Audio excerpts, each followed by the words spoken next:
am sitting down with the beautiful KT Tunstall ahead of her Eye to the Telescope 20th anniversary tour tonight at the iconic Astor Theatre, proudly supported by Forever Classic 6IX.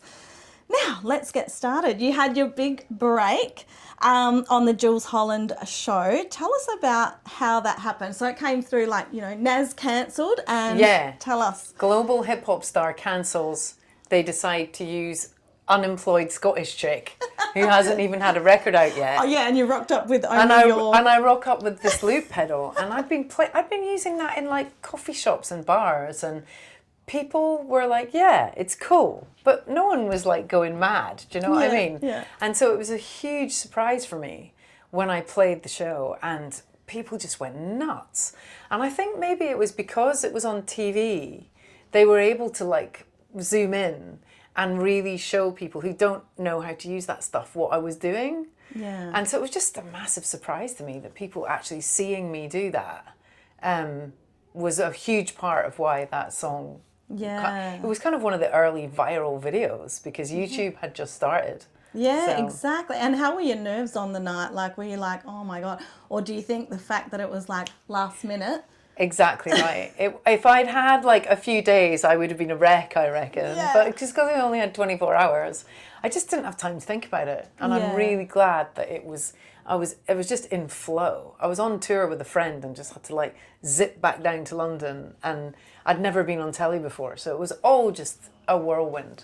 I mean, if you're going to be on telly, may as well be to a big audience. I know, I always think back to that, and like, so many people have been on Jules's show. It's an amazing show. But, not everybody has this moment that changes their life. Yeah. And I really got into the saying, luck is being ready. And I'd spent 10 years like really getting good at playing live and nailing it even if I was nervous. Yeah. And so I think if young people ever ask for advice these days, I'm like, just get really good at what you're doing so that if any opportunity comes up, you can kill it. Exactly. Don't wait to be perfect. Be ready. Don't wait for it to come to you. Get good enough to do anything that comes your way. Exactly. And of course we have to now talk about Suddenly I See, of course. Yeah. Now this was inspired by you looking at a picture of Patti Smith. Yeah. Please give us a little bit of background of that. Yeah, so I'm sure many listeners will be familiar with Patti Smith's record Horses. I think it was 1979 or 75, can't remember. But it's this beautiful, very kind of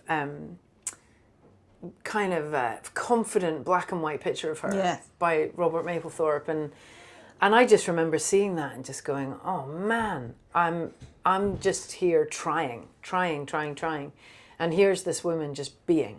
She's just being what she wants to be, and it was a bit of a sort of eureka moment where I realized that all the energy that I was trying to be something, I was like, stop trying, just be it. Just doesn't matter whether you've had the success or whether people are buying or listening to your albums, just be the thing and stop grasping. And then of course I write that song and it changed my life. So and then the movie 2006, I mean, Devil Wears Prada, absolute game changer. That And must have been the thing that mind-blowing. was like super crazy about that experience was that they just used the whole song. They didn't edit it. They didn't have any dialogue over the top of it. It was like an Anne Hathaway music video for my song. No one knew how huge that movie was going to be. I know. But people are still singing karaoke with that song now. Exactly, I know. And shame we couldn't get you on the second movie. I know, I did try. Damn, I did know. try. Did I wrote you- a song. Yeah. But I think what happened was the second movie, I've not seen it yet and I can't wait to see it. Yeah. But I think the second movie's like quite a lot slicker. All right, okay. And I was like the 2004 indie chick Yeah, with yeah. like the little blues rock Yeah. song. And I wrote another blues rock song, which I love. It's called Look at Me Now. It's like this kind of sequel to Suddenly I See. And it was inspired by the movie coming out. And but I think it's just a little rough around the edges. Well, in your defence, how They're all- were they're you all- to know? How were They're you all to know? looking really good now. And I've gone grey. So, you know. And between Devil Wears Prada and Grey's Anatomy, your tracks have a habit of just making it onto TV. How do you do that? Do you like manifest? Do you? I mean, you do have teams of people in the labels. Like, it's called the sync department, not the kitchen sink. I think it's the synchronization between SY and exactly. And I was just very lucky, I think, because my songwriting's very storytelling. You know, so there's always kind of quite linear life experience stories being told in my songs. They're not like weird lyrics that you don't know what I'm talking about. So and it's always been quite emotional and very from the heart and quite raw. So I think that lends itself more to telling the story of what you're watching on TV as well. Yeah, that's right. It is something that's really nice and unique about your songs is that they do tell a story in a pop kind of way, which is lovely. So for anyone lucky enough to be coming to see the show tonight, tell us a little bit about tonight's performance at the iconic Astor Theatre. Well, tonight's so exciting for me, firstly because we're celebrating the 20th anniversary of this record, and it's a special reissue with sparkly hair. It's called the Stargazer edition because I'm still looking through the telescope. Absolutely. We've got an extra. There's a few extra tracks on that record. One of them was the title track that I never finished for this album, so we're playing that tonight. Playing "Eye to the Telescope," the song, and then the record's only 45 minutes, so we've got to play longer than that. So we've got a really good extended encore of extra songs from the rest of my catalogue, which are all bangers.